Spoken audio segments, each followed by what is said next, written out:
Po, nëse ka ndonjë propozim I cili është arsyeshëm, sikur që dini ju, rregullat tregojnë se partia më e madhe, ose në këtë rast vetë vendosja, ka drejtën e propozimit të kryeparlamentarit, prandaj nuk e shoh ndonjë problem aty në atë aspekt. Jam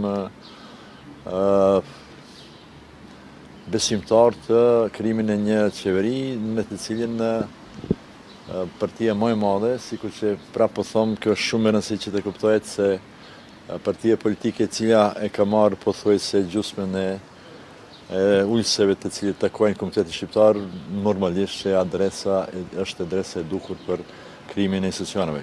Nuk jam optimist që do të votojmë nesër për qeveri. Është proces I gjatë. Nuk është herë e parë që mund të ndodhë një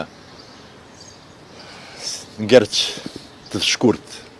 Ju rekujtoj se 2014, mos gëbosh, kemi pas një situatë e tillë, atëherë poshtë kam qenë deputet, por u zgjidh, pas 2-3 muaj u zgjidh ajo krizë dhe në këtë rast po konsideroj që varianta më e mirë do të ishte që partia më e madhe që të formon qeverinë, sepse çdo opcion tjetër do të komplikonte shumë më shumë procesin, qoftë demokratizimin, qoftë udhëheqjen qeveritare, qoftë, si më thon, afrimit të Kosovës drejt BE-s. Prandaj opsioni më I mirë në këtë moment është normalisht që partia më e madhe që ta marrë jo pushtet në çdo formën e thatë, por një përgjegjësi kisha thonë për udhëheqjen. Parti politike që është aksidentalisht në pushtet tash në Serbi, e keq përdorin çdo mënyrë, jo vetëm ne si politikan, por çdo qytetar serb që jeton këtu.